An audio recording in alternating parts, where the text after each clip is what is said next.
Hello. This is Serial Footnotes. Hello. I'm reaching for my water. This is Caitlin, and I am joined by someone who doesn't even go here. Sam. Hi. Hi. I'm Sam. That's it? Yeah. All right. Well, thrilling introduction. So last week we talked about Albert Fish. Do you want a little rundown on Albert Fish? Sure. Why not? So he's a cannibal, a very, very intense cannibal. Great rundown. Let's Yeah, continue. he's a cannibal. Really bad. So this week, because we're together, I'm going to talk about a serial killer couple, which is, I've heard about this couple before. That's kind of a vague introduction of us. What else do you want me to say? What do you want to say? Hi, I'm Caitlin. We are in a relationship. We have been talking with each other and have developed Mutual understanding. Yeah. Okay, Yeah. that's a good way to do it. That's Is all that covers it? Yeah. Yeah. It doesn't matter. Nothing else matters. Yep. All right. So I'm going to be talking about Paul Bernardo and Karla Hamolka, which is a couple serial killer. Paul Bernardo. And Karla Karla. Hamolka. I thought you said Paul and Carl. That'd be so a gay. Okay, but like, I'm not gonna get into it. You would love a gay. I would love a gay serial serial killer couple, which is like weird, but like true. What if they were drag queens? Drag what queen if they serial killed killer. in drag. That'd be so fun. I'm gonna look that up. Wait. Before we start, I'm looking up if there are any drag serial killers in this world. I don't know. Well, BTK used to dress up as women, and Ed Gein made skin suits out of women's bodies. Like, you know, Buffalo Bill did yes. too. Yes. Well, I told you that Ed Gein was based off Buffalo Bill. I guess, yeah. Anyway, hey everybody. Ed Gein is based off of Buffalo Bill. No, Buffalo Bill is based off of Ed Gein. Because Ed Gein tried to make a skin suit out of the women he killed. He also, fun fact, he made lamps out of their skin. And he had a belt that was made out of nipples. I think you told me that. Yeah. You were very excited to tell me that. And apparently they're on sale. Fun fact. I think you it was can while buy. you cornered me. Yes. As well. Oh, yeah. There was a moment where I was like sitting on him and I told him fun facts about serial killers. And he talked about how like vulnerable he was in that moment. And then I talked more about serial killers. It was a little uncomfortable, but I thought it was hilarious. I did feel bad after a bit, though, because I actually did seem like I was going to kill him. But anyway,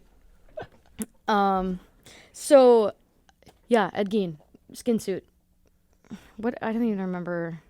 Drag queens. I'm going to look it up. There we go. Yeah. That's what it was. Drag queens. Great start already. Thank you. I'm Paul and Karla. Yeah. Paul and Karla, let's not talk about that right now. Let's talk about drag queen serial killers. Queen serial killer.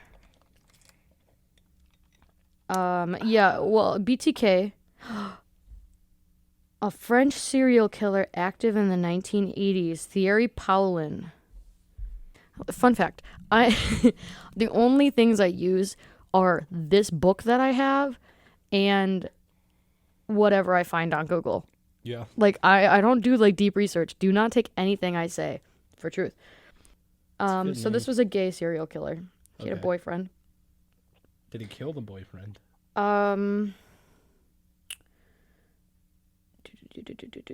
They broke up. They returned to Paris, but Paulin tried to start his new... Not that I know of. It doesn't seem like it. Like a gay he was Clyde. HIV positive. I don't know much about this. It doesn't say anything about drag queen, but maybe I'll look into this later. Yeah. Anyway. Paul and Karla. Yeah, Paul Bernardo and Karla Hamolka. Good on her for taking her last name. They weren't married. They weren't married. They were just two psychopathic people. That loved each other. I don't think they were married. Anyway. Married in prison. All right, you ready? Yes. You ready for me to read? Drop some knowledge. I'm going to drop some book knowledge. On the surface, Paul Bernardo and Karla Hamolka seemed the most unlikely of serial killers. They were a middle-class, young Canadian couple. So they were from Canada. Both good-looking and fair-haired. which I think is a funny description. Fair-haired. They were blondes, right? Isn't that what fair? I think that's what. Why wouldn't you just say blonde though? All right, good talk. However, these ostensibly.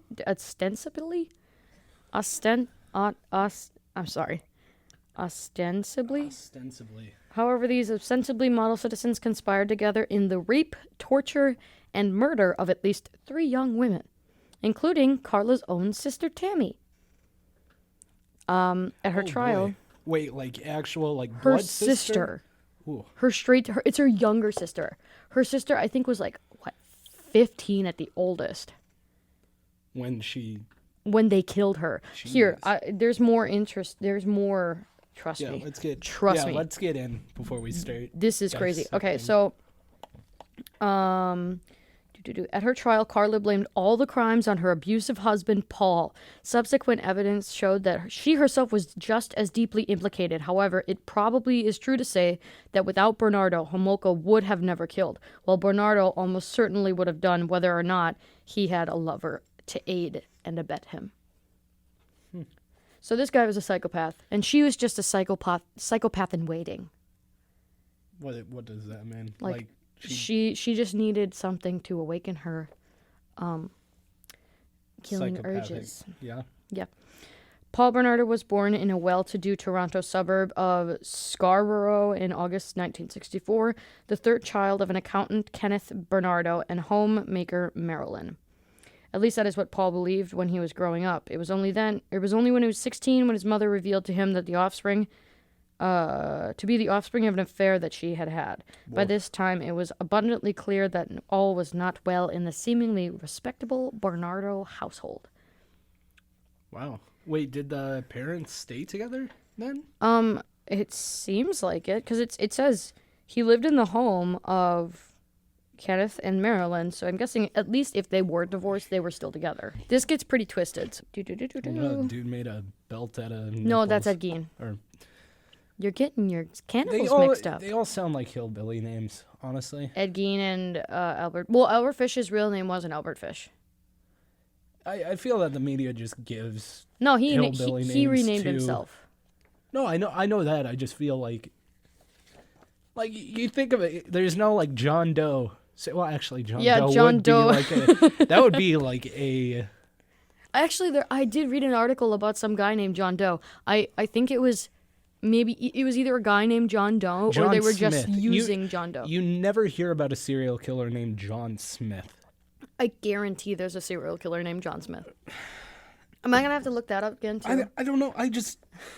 I'm already like stereotyping names, but serial killers have like the weirdest names. I mean, it's not like they get names pinned on them after. I mean, most of it's like nicknames. Richard Ramirez, his name was Richard Ramirez.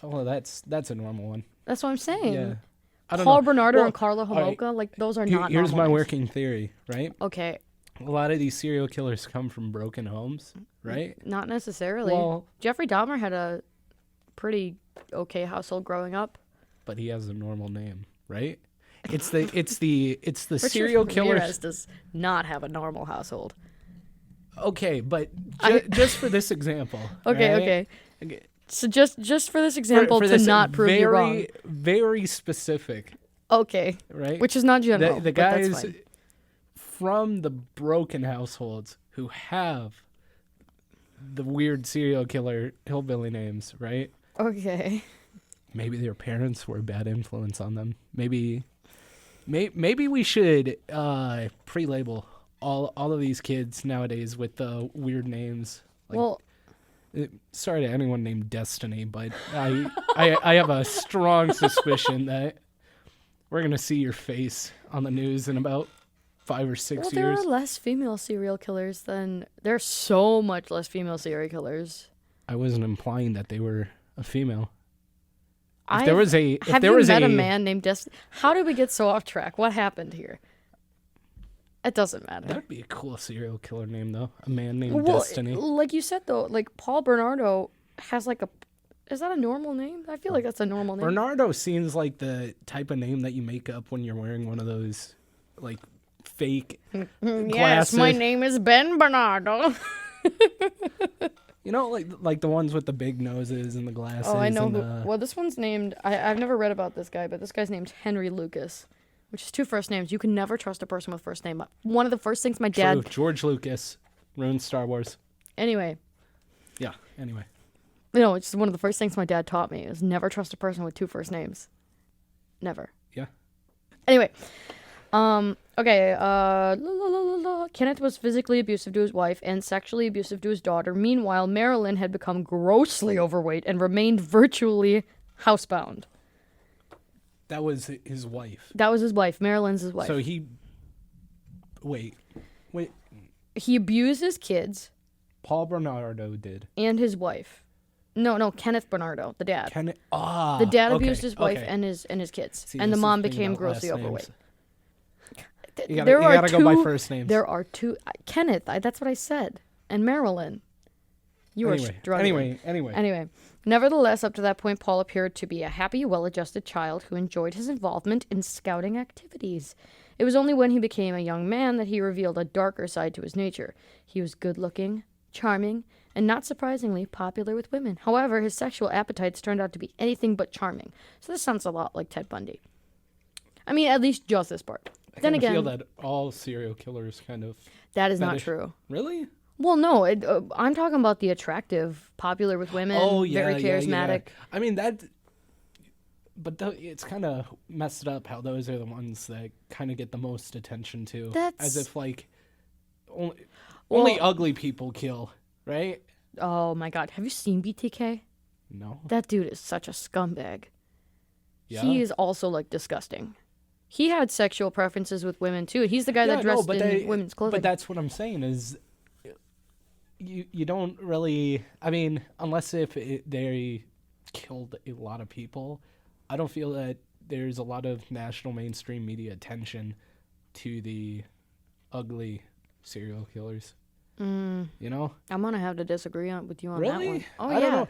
Well, you also like to look into stuff like this. I mean, yeah, I guess on the surface, well, because, like, even Netflix, like, has the 2, they have 2 Bundy things. Yeah. But they also have, like, other serial killer psychopaths. I mean, that was Dahmer's entire shtick. Was the fact that he was a handsome gay man, yeah. Those interviews with him are so interesting. Oh. But yeah, back to Paul and Karla, focusing on Paul's destroyed childhood, or not destroyed, but just really bad, unhappy. At least we know his dad was ugly. We don't know his dad was ugly. Well, we know if he was handsome. I mean, I guess he would beat up the women he went out with, tie them up, and force them to have anal sex. Ugh. Yeah. This behavior carried on through his time at the University of Toronto, a period during which he also developed a money-making sideline in smuggling cigarettes into the U.S. Wait. Oh, that's a lot to unpack here. So this kid was... He was a kid. No, he was in college. He was in college. He is, let's say, 20s. Yeah. Early 20s, and he was already doing this. Oh, for sure. This guy started I'm pretty sure as soon as, like, he left the house, or as soon as, like, he started growing up, he started to understand what was going on. It's horrible, because I just imagine him, like, gleefully walking out of the house with a thing of rope in hand. Oh, probably. Big smile. Oh. That's the worst part about it, is they're like, la, la, la, la. Yeah, but cigarette smuggling. No. I mean... That's what interests me too, because that is, I assume that he's not like a runner in this type of setup, but because if he was, that would seem like putting a lot of unnecessary attention towards himself, right? Well, at the moment he's not like committing crimes. It's because besides the cigarette smuggling, I feel like there's no attention to get. Like he's not like. But also, you got to think of the time. Women in this, women in this time would not come out and be like, "Hey, this guy raped me." So like, there wouldn't be any attention on it anyways. That's horrible because if that's just saying for those women too, if that's like the standard that they think like they need to be silent about that's messed up. And like it's horrible, but like you said, like he wouldn't have that much attention on him because in I guess in that society, what he was technically doing isn't, it's like wrong, but like it isn't, I guess, outed, if that makes sense. I don't. That's the thing, right? I don't even think that I think it would be outed. I just think that Nobody people would care. I think people would care internally, but I don't think that they would make an effort to acknowledge it. Yeah, I think ignorance was like blissful ignorance was kind of for sure. the thing. Okay, so after leaving college, he got a job as an accountant at Price Waterhouse. Not long afterwards, in October 1987, he met Karla Homolka at a Toronto pet convention. That's good to know. You can meet the love of your life and serial killer partner at a pet convention. I mean, Just get a dog together. they are kind of crazies. Have you seen Best in Show? Lauren and I went to a pet convention. I held a snake. So this is me right now, just inching Backing away. 1 foot away. I like how you have to explain the joke because you can't, like, show it.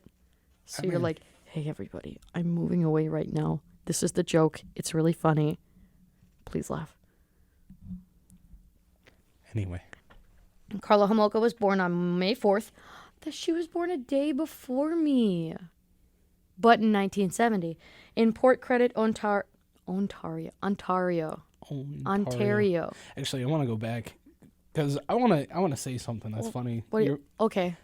The fact that Mexican food is your all-time favorite food, What? Yeah. but you were born on Cinco de Mayo, Yeah. meaning that every single Mexican restaurant that you want to go to for your birthday dinner will be packed. I just think is a cruel irony. I'm sorry. That's all I wanted to say. That is all I you think wanted about to that say. every single time your My birthday parents comes think up. about it all the time, too. They're I just think that is the utmost cruelest irony. Yeah. Yeah. Anyway, I know. Trust me. I've lived 21 years. I understand how cruel of irony it is. But if I say, hey, it's my birthday, maybe I get some props. Anyway, Karla Homolka was born on May 4th, 1970 in Port Credit, Ontario, the daughter of Dorothy and Karel Homolka. She had two sisters, Lori and Tammy. Like Bernardo's, this was a middle-class family, but in this case, it seemed to be a genuinely happy one. So they with were, Karla's? yeah, Karla's family was I almost genuinely wonder- happy. I almost wonder if then, because that's all they give about her family, right? No, they're. Oh, okay. Well, I mean, yeah, I don't know. I haven't read this yet. Okay. I've read. I know about them, but I don't remember, 'Cause so I'm reading it. I'd be willing, just from what's been shared about her right now, the one sentence, I'd almost believe that her, like, what's the term? Well, she is a little crazy. She blamed Paul for literally everything when there was direct evidence that she was involved. No, I mean the getting into it in the first place. I almost wondered if she was bored. Yeah, I mean that might have been. I think there was something that says in one of the things that I heard, some of the stuff about Karla that she was bored. Right. Karla was a popular girl who attended Sir Winston Churchill High School and became a veterinary assistant. You got it. Working at an animal hospital, which was where she met Paul Bernardo. Unlike most of his previous girlfriends, Karla was not repulsed by her new boyfriend's sexual sadism. Yay. Instead, she joined in enthusiastically, encouraging him to go even further into his dark fantasies. Ooh. Before long, this meant going out and finding women to rape. Over the next few years, Bernardo carried out well over a dozen rapes over the Scarborough area. With the help of his girlfriend. Yikes. She encouraged him to do this kind of stuff. I mean, he was bound to do it. That was the like 50 it said in the Shades beginning. of Grey of their time. No, too controversial. Just not right. Yeah. How far Hamolka was involved was not entirely clear, though one victim reported seeing a woman lurking behind the rapist filming the event. So it was her. And she probably did it for, like, every rape. Woof. I really don't think that she wasn't involved. I think that she was entirely involved in everything that he did. I really do. Because they were so close. These two were so close that they literally would not poop alone. Yep. I said it. No, you're making that up. No, I No, am. show me on the book. Where No, it I'm says- totally making that up. My point is, they're always together. Can't- That's slander, all right? Anyway, the police They took have a long rights. time to deal with the case. In 1990, they finally released a photo fit sketch that produced an immediate identification of Paul Bernardo. A blood test was taken from Bernardo, revealing that he had the same blood group as the rapist. So it was him. Duh. Duh. Further tests were called for. Unbelievably, it took the police laboratory 3 years to carry out the detailed test, which proves conclusively that Bernardo was the Scarborough rapist. By that time, however, he was also a murderer. Check the boxes. Rape, check. Murder, check. Everything's great. Girlfriend, No. check. No, that's. I mean, at least he found someone to. No, No. I take that back. That No. Oh, no, they did get married. Anyway, good for her at least for taking his. Or no, for not keeping good her for name. her. She encourages him. She's like, Yeah, but at least she's independent. she is not independent. They're both completely dependent on each other. She is more dependent on him than he is of her. I don't think she's independent at all. She depends on him for her, I guess, sexual gratification and her... No. I think that she depends on him to not be bored for, like, an excitement factor in I her guess, life. Yeah. As time went on, raping strangers was no longer enough for Bernardo. He developed a fantasy about raping Karla's 15-year-old sister, Tammy. Ooh. Once again, Karla was a willing accomplice. She decided to drug Tammy using anesthetics stolen from the veterinary clinic where she worked. On December 24th, 1990, Karla got Tammy drunk and administered a drug called halothane to her. Both Paul and Karla then raped Tammy and videotaped the entire episode. Yikes. They did not initially intend to kill Tammy, but the anesthetic caused her to choke on her own vomit. She died on her way to the hospital. The official cause of death was suffocation, and Karla's grieving parents put the tragedy down to an accident caused by Tammy having drank too much. Did the parents know? No, I don't think so. So they pulled a Breaking Bad on this one. Oh, you haven't watched that? Yeah, I have. Oh, yeah? Yeah. Yeah, So I they pulled a Breaking Bad. Well, I think the thing is, I mean, maybe my only question is, did they let her choke on her own vomit, or did they try to save her and it just, or maybe they were like, No, I think they probably, left her. yeah. Because they were probably just like, if she wakes up, she'll have questions, and we don't want to deal with questions. Do you think that? Yeah. I think that might have been what I it think was. that's... Karla grieved briefly, but was soon engrossed in planning her wedding that summer. A few weeks beforehand, she lured one of her friends, a teenager named Jane, around the house and gave her the same treatment she had doled out to her sister. This time, though, Jane survived the experience, awaking from her drugged sleep confused and sore, but unaware that she had been raped by both Karla and Paul. Ugh. This lapse of memory undoubtedly saved her life. Really? I guess so. Like they... Oh, I guess because she didn't remember what was going on. They weren't just like, hey, you can't be alive. You gotta die. The couple's next victim, 14-year-old Leslie Mahaffey, was not so lucky. Paul abducted her on July 15th, 1991, and the couple raped and tortured the girl over a 24-hour period, filming the Jeez. event before Paul finally killed her. Her body was found soon afterwards, dismembered and encased in cement on Lake Gibson. Encased in cement. Wait, no, why? I don't know. Wait, look at this odd... Hey, boss, I found this oddly shaped piece of cement that looks like a human torso. There's a box made out of cement and a hand is sticking out of it.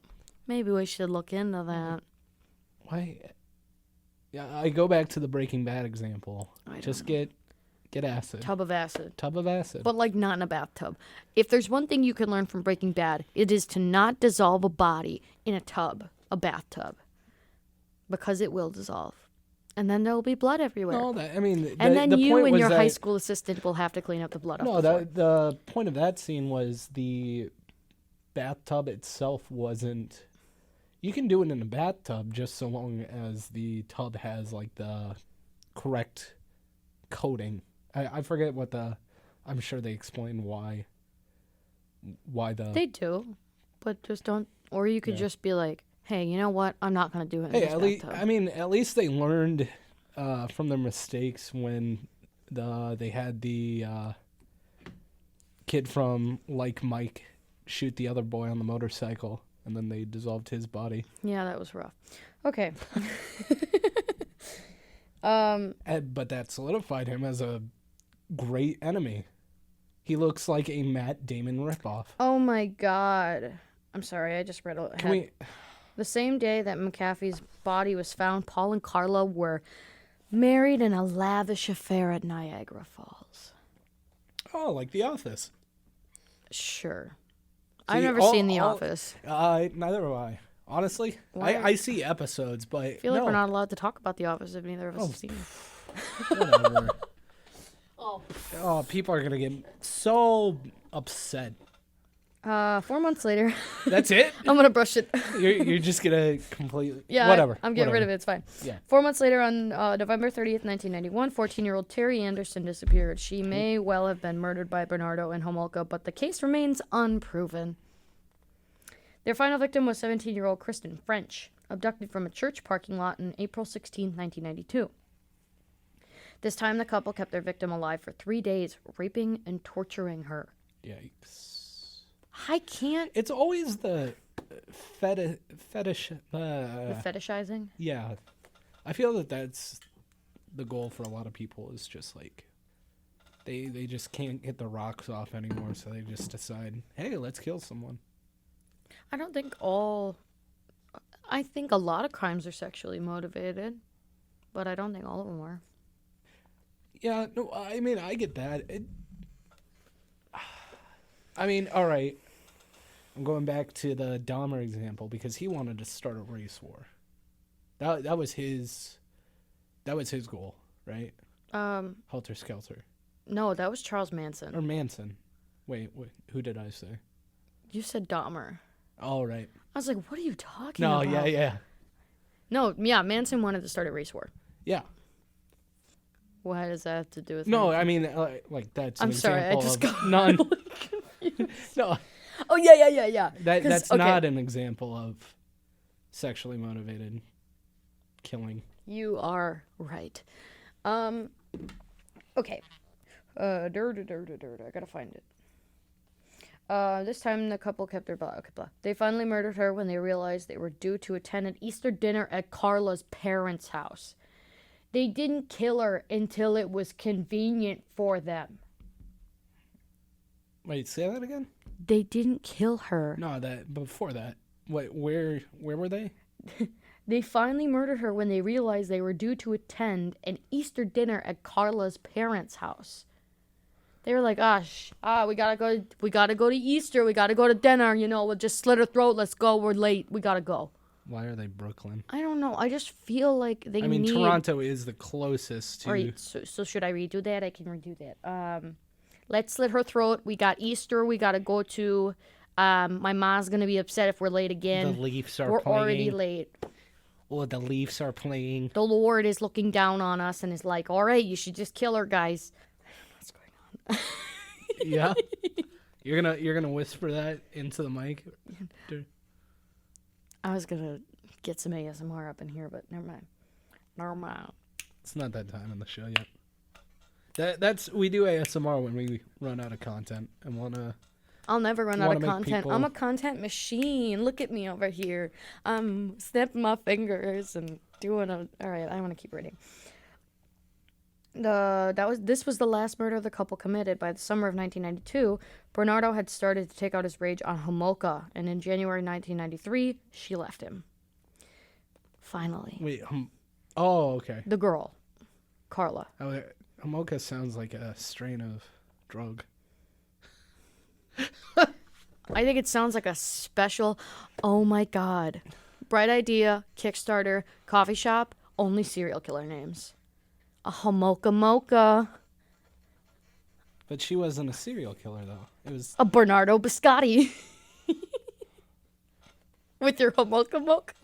No. You make it a bundle. So you do a Hamolka Mocha and with a Bernardo Biscotti. You know, you should just start giving those names to the drinks you serve when you well, you know what I do though at the brew? Because what they do at Ren Fair is they get exact change and they go exact change, huzzah, and they ring a bell. So every time I get exact change, I go exact change, huzzah, and everyone looks at me like I'm a psycho. I don't get how that is related to. It's not. I Mocha just got excited. Jeez. Anyway. What's another good serial killer coffee name? I'm trying to. Maybe there's something with. Give me a few lists of serial killer names off the top of your head. You could do John Wayne Gacy. John Gacy. John Wayne Gacy, BTK, Richard Ramirez. The literal Jeffrey Dahmer. BTK. Richard Speck. Ed Gein. Anyone named Rue? No. I was thinking instead of Nitro Brew, Nitro Rue. Dennis Nielsen. Dennis Nielsen. Ed Kemper. Ed Kemper. I I just want to come up with one other good coffee. know. name. I'm looking. Like Hamolka Mocha is. I'm a genius. Hamolka Mocha. Son of Sam. Son of Sandwich. I think we're.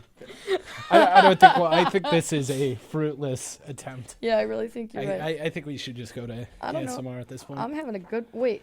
No, we're not even done. No, I know. We're not done with Hamolka Mocha yet. Mocha. Hamolka Mocha. Albert Fish. Espresso. I'm trying to think. Fish. Albert. Jack the Ripper. She's frantically flipping through the pages. I'm like really inspired by myself. All right, anyway, let's keep reading. A dynasty to rival Starbucks. I thought you were going to say Dennis. A dynasty? Like Dennis Nielsen. Wait. I don't know. Okay. That's out of the scope, babe. I know. All right. The following month, the police lab discovered that he was the Scarborough rapist. As Bernardo's name had also come up in the investigations into the murders of McAfee and French, the police finally put the whole case together. Hamolka, I hate her. She goes, Hamolka successfully painted herself as just another victim of the dominating Bernardo and agreed to a plea bargain whereby she would plead guilty of manslaughter and receive a 12-year prison sentence in return for testifying against Bernardo. You gotta make it stick. She is just as guilty of this man. Yeah. She is just as guilty.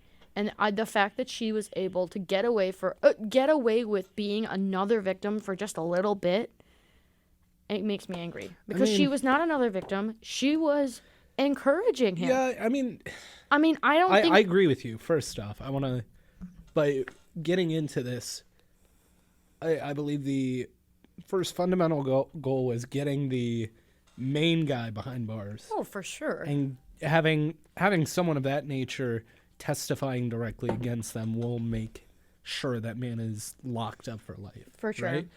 And on top of that, there were multiple investigations, right? Like they put it through trial again. That's what the next part is about.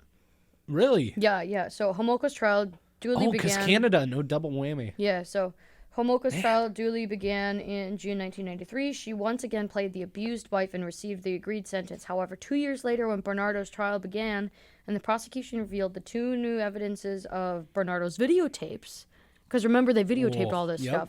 Like idiots. Yep. Ugh, such idiots. Anyway, the judge and jury were able to see in all too graphic detail how willing a partner Hamolka had been in the rape and torture. That would be horrible as a know. juror, like you have to Like you're just hanging out and you get called for jury duty and they're like, yeah, we're working on a murder case. It's like, and like you okay, go in there and you think like, oh, there are like 100 other however many. Yeah, it's like there's oh, they 100 wouldn't other. show us that. Actually, do they have jury duty in Canada? I don't know. All right. Well, let's put this hypothetical in America, right? You go into jury duty, right? And you think like, oh, I'm just gonna say some choice stuff so that I seem like, oh, I'm paying attention. I care. I'm opinionated against whatever. Don't pick me. But you do get picked, and you're like, all right, whatever. Oh, it's a murder. Oh, this should be exciting. It should be interesting. But And then you it's see just some graphic, terrible rape Maybe, murder yeah. videos of a couple like siding with each other to rape and murder a person. Do you think and that they torture her for days? That's crazy. Yeah, that would. I wonder how they deal with that though. Like, what are the steps behind? Because I would almost feel that being so like, do you have a choice That's whether the or thing. not to be? I don't know. And like, if you do have the choice and you get like PTSD or something, like if you get like mentally unstable because of those videos, do they provide you with therapy or do you have to sign a waiver or like? You think you that know- they present? I don't know. They It's provide Canada. you with? I know it's. I know it's not here, Okay, so yeah. it's Canada. Going back to the hypothetical in Canada. Yeah. Yeah, I could see that. Well, I mean, they give free healthcare. Free healthcare. So that's why I'm like, oh, okay. Yeah. Do you get like therapy, like if you need it or whatever? I don't know. I getcha. I'm picking up what you're putting down. Thanks. I appreciate it. The judge and jury were able to see in all too graphic detail how willing a partner Hamolka had been in the rape and torture of Mahaffey and French. Bernardo did his best to put the blame back on Hamolka, but the videotapes were utterly damning, and he received a life sentence in prison. As a result of her deal with prosecutors, Hamolka was released from prison in 2005 and reported to be living with her husband with 3 children in Montreal in 2011. 2011. Yes. So she got released in 2005, remarried, had 3 kids, and she's still free. Woof. Right? That woman is walking among us. All right, no need to make people That's scared. crazy. Oh my god. No, but if I say it like this, it's better. That's crazy. That blows my mind. That's insane. Are you implying that we need some vigilante justice? Oh, absolutely not. No. We don't need a Kira walking around. Anyway. Oh my god, we're twins. All right. Anyway. No, we are not twins. We are not twins. Okay.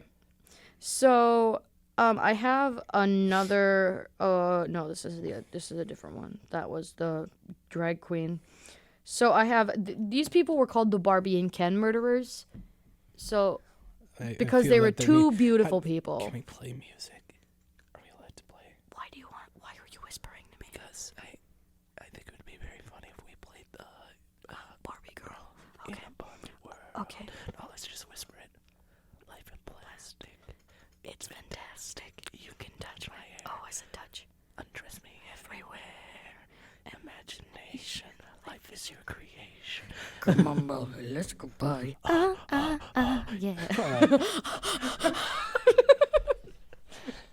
I'm sure they played that during their killings, but let's. I guarantee that. I don't even think that song was out. What time was that song, or when was that song made? Was that the 90s or 80s? Hey, that was Barbie, the 90s. Let's go kill some people. Sure can. Hop in. Let's rape my sister. No. Hey, you taking it far, I'm going to take it far. Oh my god. Fun fact. Karla promised her sister's virginity to her beloved Paul.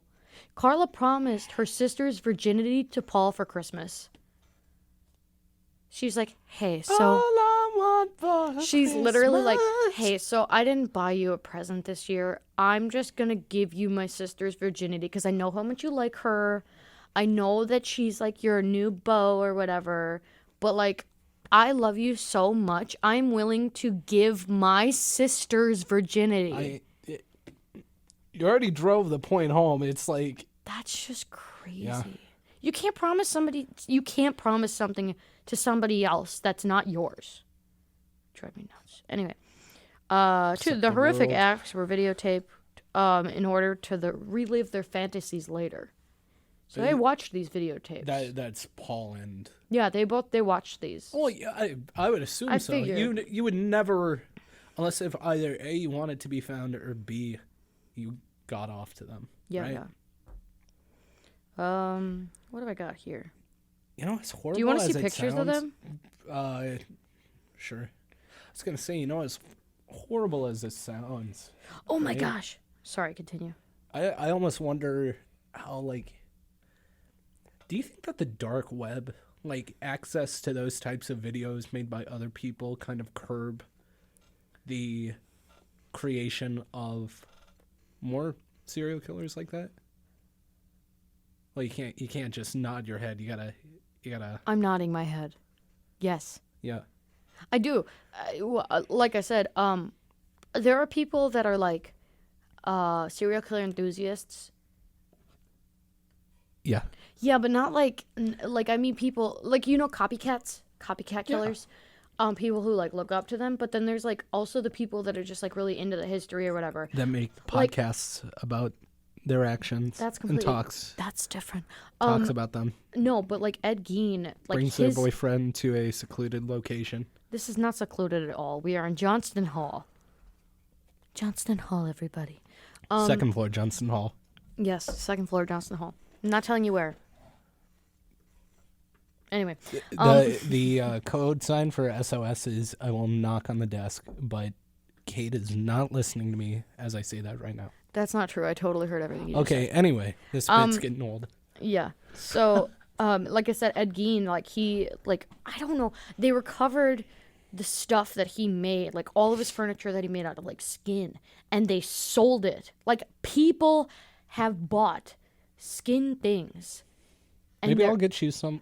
No, please. I do not want that. I don't want a skin nipple belt in my house. I don't want to wear a nipple belt on the town. This isn't Gucci. It's a nipple belt. Those are people's nipples. What if I got a imposter one, like a synthetic nipple belt? Would you wear that? No. No? Why would I wear that? I don't know. Do you know how ugly you didn't see the belt. It's ugly. Anyway, I found this thing. It says in her diary, Karla wrote, "Never let anyone know our relationship is anything but perfect. Don't talk back to Paul. Be a perfect girlfriend for Paul. If Paul asks for a drink, bring him one quickly and happily. Remember you're stupid. Remember you're ugly. Remember you're fat. I don't know why I tell you these things because you never change." Jesus. Kristen French? Anyway, you were saying about the Barbie and Ken. Yes, Barbie and Ken. This is what they look like. They are two okay-looking people. I mean, for the 80s, they were, like, relatively... Like, Ted Bundy by today's... Oh, yeah, absolutely. Yeah. Those look like... like normal... No, those look like Barbie and Ken. You got a blonde woman and then... and then, like, a dirty blonde man. With a kind of... Like, butt chin. Yeah, with a butt chin. I forget what the hairstyle is. No, I completely get that. Yeah. What's like... And like I said, like for the 80s, they're very attractive people. But her like Ted eyes Bundy... are so sunken. I know. Like, She's that a weird looks so... looking... And like she's got... You know that classic 80s hair where they have like the mess on frizzy. top? Yeah, like the mess on top. A lot of and hairspray. Then, yeah. And that she's got that. She's classic. Also, look at... This is her on her wedding day. She's got the bangs and the big old puffy sleeves and... Look at her. Look at her. She was getting married. This is... Sam, can I remind you that this moment is when when French was found. She was getting married when French was found. Okay. Yeah, I just got a bunch of pictures. But yeah, that's Karla Hamolka and Paul Bernardo. Yeah, let's get into the Barbie and Ken, though. I'm interested about that. What do you mean about the Barbie and Ken? Or is that what they were referred to as? They were called the Barbie and Ken murderers. Oh, that's what they... Okay. Yeah. No. Okay, I missed that connection. My bad. They were called the Barbie and Ken murderers. They were a troop of messed up individuals, to say the least. What was the car that they... Did they drive a convertible? What? I just imagine these two people in like a... Have you know the show, the Adult Swim skit, Too Many Cooks, right? How it gets more and more demented. I think as the so. intro goes, like, too many cooks. Yes. Yeah, I just imagine a version of that, but the Barbie girl theme song, where they're in it, and it gets more and more twisted. But with Paul Bernardo and Karla Hamolka. Yeah, exactly. Like, they just start off normal. Well, Paul was, like, never normal. He was normal when he was a child, and then right as soon as he hit, like, horny age. Do you think that his dad resented him? Like, do you think he kind of, like...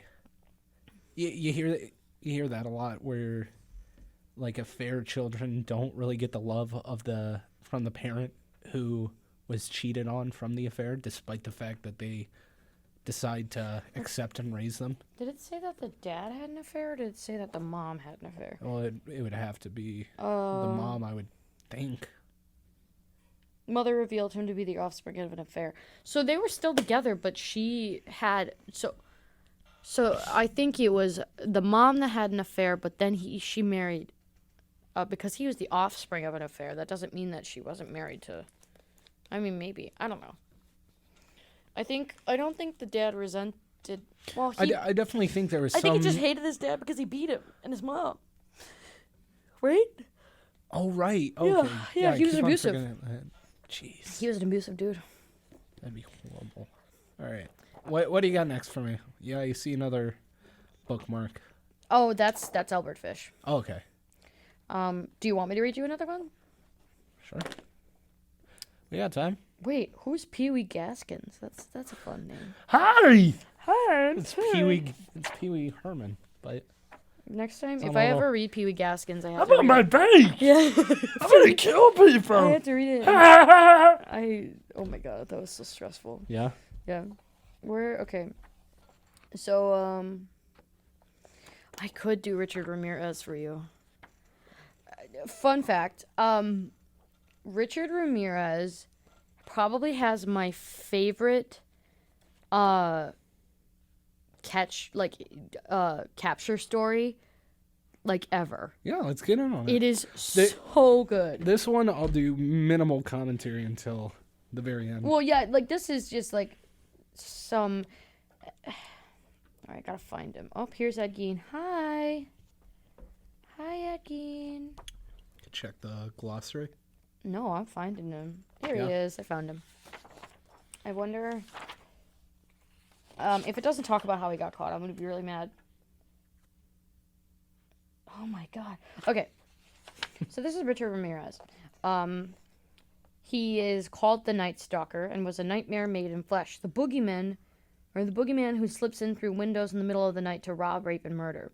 Throughout the summer of 1985, he had the people of Los Angeles living in terror as he killed more than a dozen times before a mixture of good police work and luck finally saw him captured. Was it the people of Los Angeles, or was it a specific area? No. That's the thing about him. That's why it took him so long to get caught. He killed randomly.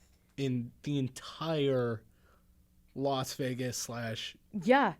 He killed wherever he wanted to kill. So he was super unexpected, which is why he was so scary. Because nobody knew what was going to happen next. Los Angeles or Los... Ramirez was born on... I don't remember exactly where it is. Ramirez was born on the 28th of February in 1960 in El Paso, the city that sits right on the Mexican border of West Texas. He was the youngest of 7 children of Mexican immigrants, Julian and Mercedes Ramirez. It was a strict Catholic household, and Julian Ramirez was a bad-tempered, physically abusive father. Richard became an increasingly disaffected loner at school, and in his teens spent time with his uncle Mike. Yeah. Uh-oh. Mike had served in Vietnam and loved to tell his nephew about his exploits. Yes. Oh, okay. Yep. Kate has already told me about this. I didn't tell you that much. Well, about him and the uncle, I think I got the... Yeah, but in Wikipedia it says cousin. Really? Yeah. Anyway, for the Anyway, lovely this one's viewers probably at home, more. even more twisted. Well, Uncle, I think this one's more accurate than Wikipedia. Yeah? Mike had served in Vietnam and loved to tell his nephew about his exploits, in particular about all the women he had raped there. He allegedly shows Richard pictures of his war crimes, including ones that pictured him first raping a Vietnamese girl and then displaying her decapitated head. Woof. So this... Parents, I say check on your children if they are hanging out with their uncle, just in case. Just in case. There is a lot of other things that could happen with hanging out with an uncle. All right? Hey, you ready for this? Yeah. Worse still, 15-year-old Richard was present when Mike shot his wife in the face, Yep, I remember. killing her. That. Was it with a shotgun or what? Probably not. I think it was a revolver. I don't know. That would still be pretty horrible. I guarantee he got arrested after that. Oh, you had to. Yeah. I Unless think he this got Richard away. was totally messed up. Well, Obviously. yeah, Vietnam, of course. This clearly had a pivotal influence on Ramirez's life. He dropped out of school at age 17 and devoted himself to smoking huge quantities of marijuana and listening to heavy metal music. So, like everybody now. Yeah. Huge quantities of marijuana, loving heavy metal. I wouldn't associate that, though. No, of course not. Hey, guys. Jesuits, plug your ears. Weed's not bad. It's fine. I'm not going to make any comment on that. Jesuits, you can unplug your ears. Let us not get into this discussion. No, I know, because you will get so excited. No. Anyway, he hung around... He hung around El Paso, sometimes living with his sister Ruth and getting involved in petty crime. He lived on junk food and carbonated drinks as such an extent that his teeth rotted and his breath was foul. Really? Yeah. Like... He was nasty. Like no mouthwash, no floss, no... Oh, of course not. At that time, you're just like, man, I'm just gonna... I almost wonder if he just had plaque teeth. Nice. I don't think Kate just dropped her phone, by the way. Like, it was very comical, and she tried to play it off like nothing happened. it was... Nobody saw it except you, and no one's gonna believe you. So... I'm the host. What are you, huh? Some guy. Anyway. He hung around El Paso, sometimes living with his sister Ruth, and getting involved in petty crime. He lived in blah, blah, blah. Around the turn of the decade, he moved from Texas to San Francisco and then to Los Angeles. There, he switched his drug of choice from marijuana to cocaine. Good old cocaine. And began to listen obsessively to AC/DC, particularly the song called "The Night Prowler." And took to stealing cars and to make a living. Over the next year, he had served 2 brief sentences for car theft, and he came out of prison the second time he committed his first murder. Nice. Well, not nice, but nice. Well, the first victim was a 79-year-old woman named Jenny Vico. 79-year-old? 79. Did he just walk into her house? Yes, And that's what he did. just walked into her house, she woke up, and then had a That's heart what he attack. did. He went around, tested doors, and went into whatever house was open. This is why people That's lock why their he was so doors unexpected. after the, what was the killing at, Manson? The Manson killing that, I don't remember what they're called. in I the- want to do more research on in the Manson. Hollywood He's Hills. so crazy. I don't remember what it's called. But I mean, But I know what you're talking about. That was like a major cultural phenomenon where kind of the end of, oh, we keep our doors unlocked. We're super neighborly. Like Yeah. that was kind of the end of that era. Well, it's like that was like what? I think the mid 80s or 90s that the people started finally being like, oh, this can't be an open door neighborhood because people are crazy. Oh, no, it was during the Vietnam War. Oh, it was, yeah. Okay. Yeah. So, actually, quick side note. For those of you who have not gotten the chance to see Once Upon a Time in Hollywood, the newest Quentin Tarantino film, I would highly recommend to do so because one of the main story arcs is about the Manson children and this specific killing, and is a very entertaining film. I would highly, highly recommend it.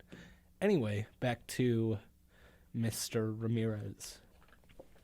On June 28th, 1984, she was sleeping in her suburban Los Angeles apartment when Ramirez broke in. He sexually assaulted her, stabbed her to death, and stole her jewelry. It was 9 months before he killed again. This time he attacked a young woman named Maria Hernandez. She was entering her apartment. He had come around with a gun and used it to shoot Hernandez, but miraculously the bullet was deflected by her keys and she was simply knocked down. She then played dead as he kicked her prone body. Clearly not yet satisfied, Ramirez then went into the apartment where he found her roommate, Dale Okazaki, and shot her dead. Wait. Dale. Okazaki. Yeah. Yeah, Okazaki. Girl named Dale Okazaki. Okazaki. Even this murder... Wait. Dale Okazaki. Yeah. That does not sound like... First off, that does not sound like a combination of names. Like, that does not... That must have been the one and only Dale Okazaki on, like, the face of the earth throughout entire human history. I'm sorry, I was not listening. Dale Okazaki, all right? Yeah. Like, put that, like, Dale. Yeah. Like, Dale Gribble from King of the Hill. Dale Okazaki. Yeah, but it's spelled D-A-Y-L-E. D-A-Y. L-E. God, this guy's horrible. I'm sorry, that's just such an interesting name. Anyway. Capture. Here we go. Anyway. Are you committing? Are you confessing? No, this is Are Ramirez. you Mr. Ramirez? Am I? Are you a 67-year-old man? Okay. Is he 67? How old would he be? No. Even this murder failed to satisfy his perverse craving, and the same evening, Ramirez found another victim, Sa Lian Yu, whom he dragged from her car in the Monterey Park area and shot several times. She died in the hospital the following day. Yikes. Just 3 days later, Ramirez struck again, this time sexually abusing but not killing an 8-year-old girl. An 8-year-old girl? See, there's no pattern. He just grabs people. Oh my gosh. A week later, he attacked a couple, Vincent and Maxine Zazara. He murdered both of them and cut out Maxine's eyes as a trophy. Oh, he put them in his pocket. I do remember that. He cut out her eyes and put them in his pocket. Jesus. This double murder clearly had a particular thrill for Ramirez, as from then on, most of his assaults were on couples. 6 weeks later, on May 14th, 1985, Ramirez attacked another couple. He began by shooting 65-year-old William Doy in the head and beat and raped his wife. However, Doy was strong enough to make it to the phone and dial the emergency number before he died. Wow. An action that may as well saved his wife's life, as Ramirez promptly fled the building. What a guy. Yeah. 2 weeks later, Ramirez varied his routine a little. The next victim was 42-year-old Carol Kyle, whom he raped after gagging her 11-year-old son and shutting him in a cupboard. Both of them were allowed to live, however, and Carol Kyle was able to give the police a good description of the attacker. See, that never makes sense to me. What? Like, a lot of these serial killers that do this type of thing, like, why leave any witnesses, right? Like, I'm not trying to critique their because very clearly, yes, please leave people alive so that we can catch you. Yeah. And put you to justice. But what is the thought process behind, like, does no one realize how quickly police identification is achieved nowadays with DNA testing and crime scene investigation? Mm-hmm. Like, I feel it is nearly impossible nowadays to get away with murder. Oh yeah. Like that. You have to be really smart. Like, unbelievably smart. Yeah. And even then, CSI can still analyze the fact that there is no trace, meaning that you're most likely someone trained in CSI, or at the very least have a very strong, like... If you watch Criminal Minds and you've seen it like 8 times, you gotta just write down the details. Law and Order. See, you saying that just scares me more because you love Criminal Minds. I love Criminal Minds. You try and force me to watch it. It's so good. It is. I enjoy it, but... Reed is such a bean. But also you talking about learning gosh. From... I'm gonna Look, all I'm saying, you're... I'm gonna preface. I'm not a serial killer, Yet. nor do I want to be. Yet. All right, I'm just going to continue. What if I'm the enabler? What if I'm... Ramirez's bloodlust was now reaching fever pitch. He struck again the next day, attacking two sisters in their 80s, Mabel Bell and Florence Lang. He beat them with a hammer, then drew pentagrams on Bell's body and elsewhere in their apartment. They were found the following day. Mabel was dead. Florence had survived her injuries. See, I never got that, actually, What? about, like, the demonic Satan worship. This is the guy. This is the guy that started the Satan panic. Really? Yes. Yes. See, like, it's... There is good Satan worship and there's bad Satan worship, right? Okay. The good Satan... I know that's a very weird statement, but let me explain. I right? will let you explain. The good Satan worship, I feel, is stuff that is, like...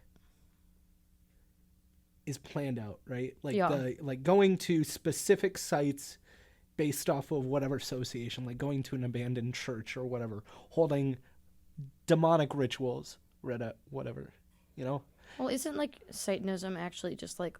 No, there's a difference between Satanism is an entirely... I'm talking about, like, the pentagrams, the Necronomicon, all of these, like, weird... I hold the Necronomicon. Sorry. Like, yeah, Shout like, out to my friend, Zach. Yeah.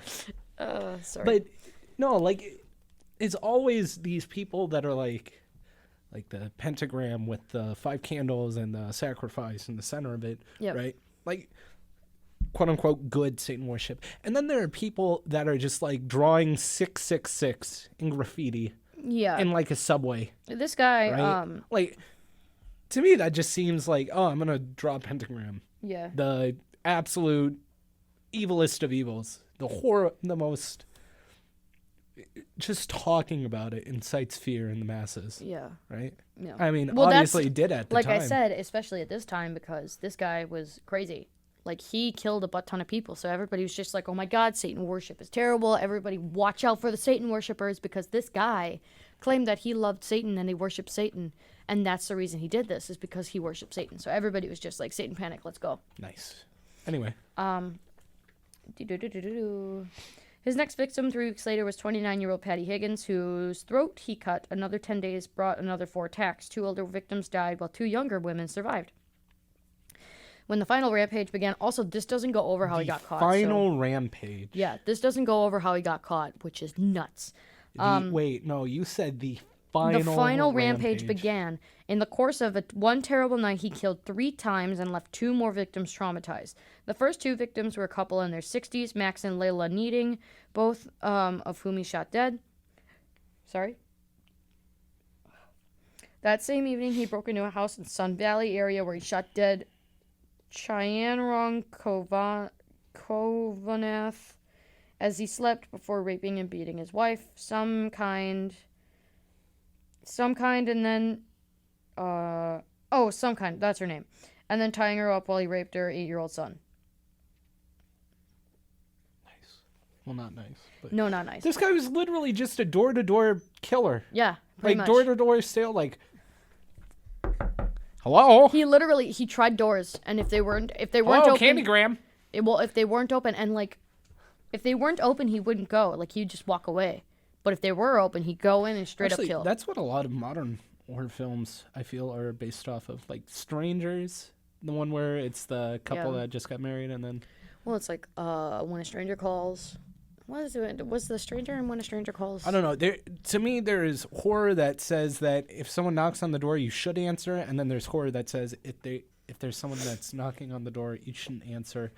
To me, it seems that the best resolution is don't have doors. I think that's a bad idea. I'm going to continue reading. At this stage, because I really want to finish this so that I can read you his. At this stage, police were still loath to admit that the serial killer was on the loose. However, when on August 6th, Ramirez shot a couple in their home non-fatally and then followed up 2 days later by attacking another couple, this time killing the husband and raping his wife. It was clear that they had to act. No, obviously. Jiminy Jaminy. A Night Stalker task force was set up, and the press was told about this new menace in the community. Ramirez responded by leaving town briefly, heading back to San Francisco, where he attacked his next victims. The improbably named Peter Pan and his wife. Once again, killing the man and raping his wife, and then once again leaving satanic symbols there. Damn. Yeah. So then this is when he gets caught. But it's not fun, because the way he gets caught is fun. He then went to Los Angeles, and in the last week of August struck for the last time. Once again, he attacked a couple. Fortunately, the man, 29-year-old William Karn, survived despite being shot 3 times. His partner, Renata Gunther, who had been raped and forced to repeat after Ramirez the words, "I love Satan," was still alert enough to spot the car he drove away in, a Toyota station wagon. He made her say, "I love Satan." He made her say, "I love Satan." That's such like a... Weird. Well, I mean, yes, weird, but also like... Why that? Like, what? I don't know. It's such a weird thing you need. I don't know. Another local resident who had also noticed the car had taken down the registration number. Soon afterwards, the police found the car abandoned. Luck was on their side, and they managed to find a fingerprint left on the vehicle. It just so happened that this fingerprint database in Sacramento had been updated and put onto computer only a few days before. There was an instant match. The fingerprint identified petty criminal Richard Ramirez. The next day, Ramirez's photo was on the front page of every newspaper in Los Angeles. Ramirez only discovered this himself when he walked into a drugstore in the East LA and saw the customer staring at him. He ran from the store, then attempted to steal a car, and he was swiftly apprehended by angry locals at the police, and the police arrived only just in time to save him from being lynched. I should have just let him do This, it. I mean, this is okay, my favorite alright. part of Richard Ramirez's capture. Everybody in town finally recognized his face. I have the Wikipedia article up here, and it goes a lot more in detail. It's awesome. So, to the risk of someone getting innocently lynched, right? No, Because- but this guy No, was I know. guilty. I am saying yes. Straight justice. Straight honestly. Yeah. Like that. No, and like GG to everybody that beat the shit out of him. I mean, no, I would absolutely. I almost feel like, wouldn't that be such an interesting like death sentence? Death by public. well, that's the thing is the police had to save him from being beaten to death by all these locals. People chased him for I think it was miles. People chased him and wouldn't stop chasing him, and eventually he gave up, and they beat the living crap out of him, and the police had to save him from being beaten to death. Hopefully, he crapped in his pants. He definitely did. There's a video of it. Wait, he actually. Oh, I bet he did. There's a picture of him after getting beaten the crap out of, and he being put in a police car. You could look it up on Google. He's got crap running down his pants. No, he does not. Darn it. But he looks like a mess. He looks like he's been is a beaten. mess. Yeah, I think there's a video of him getting into the cop car. It's crazy. Anyway, at the trial, Ramirez was reportedly ready to confess all, but he was persuaded by his defense team to plead not guilty, of course. Despite this, he adopted an aggressive pose throughout the trial, flashing a pentagram drawn on his hand at photographers and addressing the court with remarks such as, "You maggots make me sick. I am beyond good and evil." I love that game. All right. Unsurprisingly, I hate you. Oh, so he did the Manson defense. He did a little smile, or no, he didn't. That was the South Park that he did the. No, he smiley- actually did that. Oh, he did. Yeah, he put Wait, a no. pentagram on his forehead. I thought that it was a swastika. No, I think he got was it a? I know he has a swastika tattooed South- on his forehead, so maybe that was what it South was. Park. It was the smiley face. Oh no, it's a swastika. Anyway, Yeah. So he did the Manson defense, drawing when- very bad symbol. when was Manson? Because he was. Like I said, Manson was convicted around the end of the Vietnam War, maybe a year or so after. Okay. So this was what, a Unsurprisingly- decade. Yeah. Yeah. Unsurprisingly, he was found guilty of 13 counts of murder and sentenced to death. On being told of the verdict, he said, "Big deal. Death always went with the territory. See you in Disneyland." Ramirez So he's soon- just a walking ad lib at that He point. literally. Everybody was so scared of him, and honestly, I'm just reading this and I'm just like, this guy's an idiot. You know what I mean? Like, sometimes I'm just like, there's nothing special about you. You're just saying these things to get a rise out of people. You know, like, you killed 13 people. There's nothing special about you except for the fact that you took lives, and that makes you less important. I don't know. Less important. Speaking of ad lib, do you think that there's ever been a serial killer that bases their killings off of like a D&D killer, right? Like he has a pair of dice that say like strangle, stab, shoot. Another one, you know, like the I think the I've sex heard of dice one. game. Yeah, but like I think something... I've heard of one that did something like that. I don't remember though. Ramirez soon had a cult following. Women literally fought each other outside the courtroom for his favors. One of them, Doreen Leoy, succeeded in marrying him in 1996. Wait, what? Yep. But after being on death row for 23 years, Ramirez died of complications from B-cell lymphoma in 2013 at Martin General Hospital, California. So women were groveling at his feet in the courtroom. Because of his satanic worship, or his supposed satanic worship, people, I guess, started falling in love with him. Like Carol Bundy. This is the same vein as... No, I'm not just... Carol Bundy also fell in love with Ted Bundy. This is in the same vein of women who enjoy the television show Merlin. I feel personally attacked because I love that show. Anyway, but yeah, so that's Ramirez. This is me slapping the book. Done. That's Ramirez. I'd almost like to see how that day turned out. That would be a cool Tarantino film, I think. Don't even get me started. Like, how do you think Tarantino would portray the? Because like that's his style, right? Is all of the worst things that happen in life, he does like a very violent but quote unquote happy ending. You know, like Inglourious Bastards, locking all of the high-ranking Nazis in a room and then blowing them up, setting them on fire.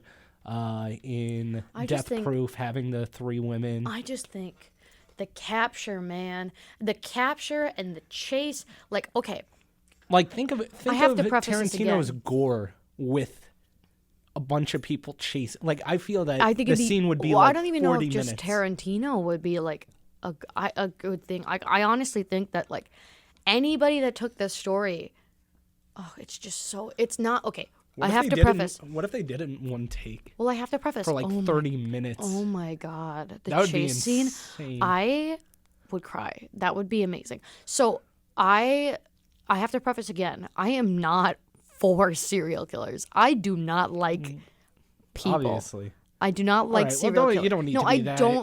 I do not like serial killers. I do not advocate for course. anything that they do, obviously. Well, of course not. But Ramirez, something about his story is so crazy to me. I think it's just the fact that he was police couldn't catch him because he was just so unpredictable. Like, nobody knew what he was going to do. Nobody knew where he was going to be because he just went wherever. And he just, like, he had no pattern. That always blows me away, too, is the fact that... Oh, and the way he got caught. The way he got caught is just so rad. That sounds incredible. The fact that I feel serial killers would be much more terrifying if they were unpredictable. But a lot of them have these, like, tics, have these patterns that they need to operate by. I almost feel that it is a necessity for them. That, like, they cannot... That... I almost wonder if the thought of killing someone outside of their pattern is, like... It's like I'm thinking like maybe. Like, do you think it's that like they think that an OCD kind of thing? No. Well, what I was getting at is like right now we think of the thought of killing another person. That's absolutely horrible, like sickening, right? Do you think that serial killers also feel the same way? But like killing other people. No, of people outside of the patterns that they kill. Besides, obviously, Ramirez, him being completely random. Yeah. I don't think they get disgusted by killing the people that aren't in their pattern. I think they literally are just like... I think they just have their preferences. Like a fine wine and like a fine Chianti. Nice Chianti. Wow, that some people at home are gonna hate that. What's another? I wanna pull up a. That's how you should end each episode is What? with just ASMR. I'm not serial ending killer. episodes with ASMR. Hold on. We do need to end the episode though. Yeah. Here, let me get a quote from Hannibal Lecter himself. Okay, go ahead. I'm gonna play a song to take us out too. So when you're done. Yeah. Where? And it's a good song. It fits. What's the one? I'll tell you when the show's over. Darn it! All right. I can't find the quote. I wanted to do the one where what's her face is walking away and he says it to the girl as she was trying to walk away, and the weird guy next to him.